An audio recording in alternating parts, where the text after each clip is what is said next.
Selamat petang, salam sejahtera. Terima kasih karena bersama dengan saya di Nazilin Unity Channel. Dengan ini, kalau benar ini berlaku, habislah Muhyiddin Yassin. Dikuatiri Muhyiddin Yassin akan terpecat serta-merta. Dikuatiri Muhyiddin Yassin akan tumbang di tengah jalan. Dikuatiri juga Muhyiddin Yassin tidak akan dapat bertahan walau seminggu pun selepas ini. Ini apabila satu pendapat atau satu cadangan dikemukakan daripada Sabudin.com.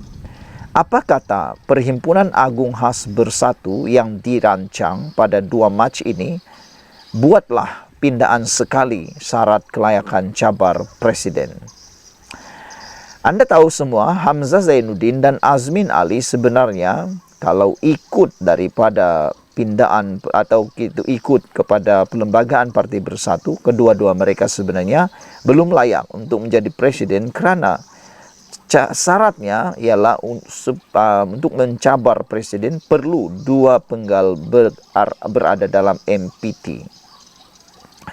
Sudah sah Bersatu akan mengadakan Perhimpunan Agung HAS pada 2 Mac ini bagi memindah perlembagaannya. Perlembagaan yang bakal dipindah itu ialah untuk mengetatkan lagi peraturan bagi menghalang ahli parti itu memberi sokongan kepada ahli lawan sebagaimana yang dilakukan 6 ahli parlimennya sebelum ini.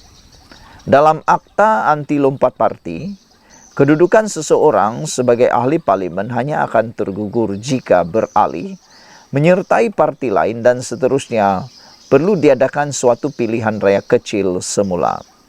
Tetapi, kedudukan sebagai ahli parlimen tidak tergugur jika hanya mengumumkan sokongan kepada pihak lain tanpa mengumumkan keluar parti. Berikutan tindakan 6 ahli parlimen Bersatu memberi sokongan terbuka kepada kerajaan dan Perdana Menteri Anwar Ibrahim demi mendapatkan peruntukan untuk pembangunan bagi kawasan parlimen masing-masing.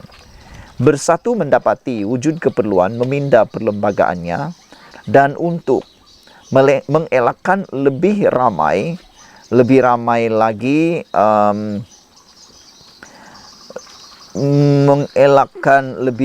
lagi menderhakai kesetiaan demi memperoleh ganjaran. Beberapa parti lain sebenarnya telah lebih dulu memindah perlembagaan masing-masing kerana menyedari wujud kelompangan dalam Akta Lompat Parti yang sedang dikuatkuasakan. Namun demikian, dalam Bersatu sekarang, bukan isu 6 ahli parlimen yang mengalihkan sokongan itu saja yang menjadi topik hangat. Turut menjadi perbualan ialah pemilihan parti yang dijangka pada Jun ini, di mana syarat kelayakan untuk sesiapa bertanding jawatan tertinggi parti mestilah pernah memegang jawatan dalam MPT selama 2 penggal.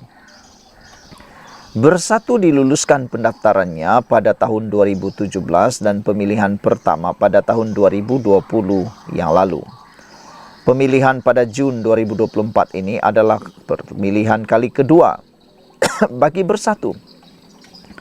Dalam hal berkaitan, meskipun Muhyiddin Yassin telah mengumumkan ingin mengekalkan jawatan Presiden Bersatu sepenggal lagi, dan Hamzah Zainuddin yang dikehendaki ramai untuk mengambil alih teraju kepemimpinan parti bagi memberi wajah baru kepada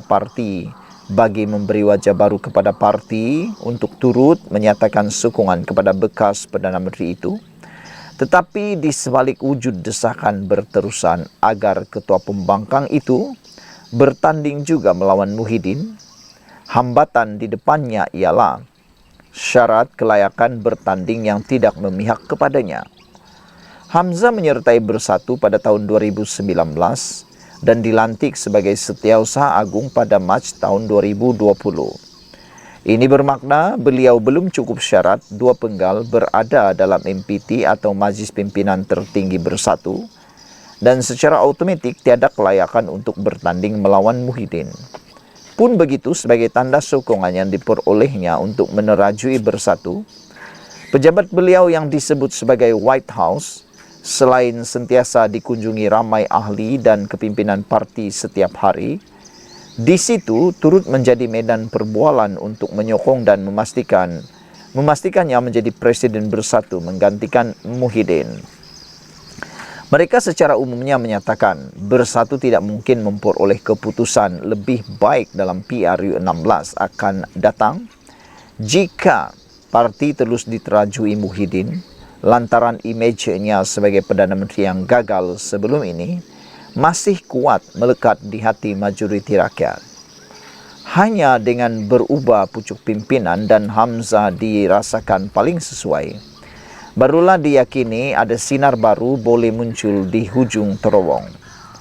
Maka senang cerita, terlanjur bersatu akan mengadakan perhimpunan agung khas pada 2 Mac ini, selain untuk memindah perlembagaan bagi mengetatkan peraturan berkaitan lompat parti. Apa kata dipindah sekali syarat kelayakan bertanding jawatan presiden itu.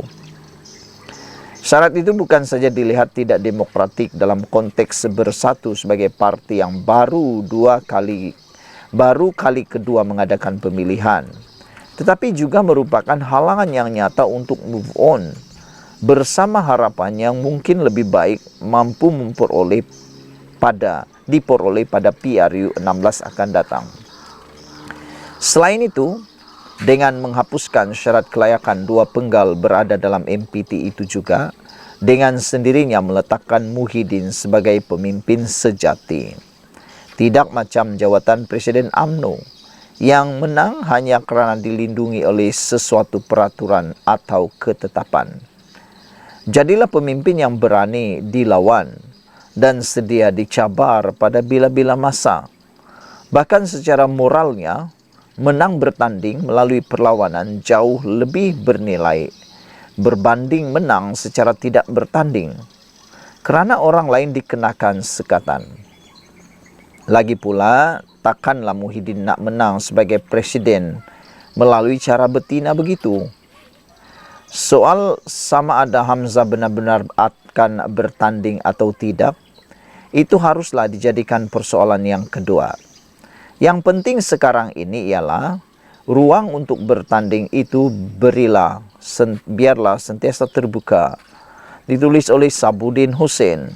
Saudara-saudara sekalian, dengan penerangan pinjang lebar daripada penulis sabuddin.com ini, kita pun setuju bahawa untuk membuatkan parti itu lebih kompeten, lebih kuat, lebih gagah dan lebih berotot, lebih baiklah apa kata Perhimpunan Agung khas bersatu pada 2 Mac ini pindah sekali syarat kelayakan cabar presiden.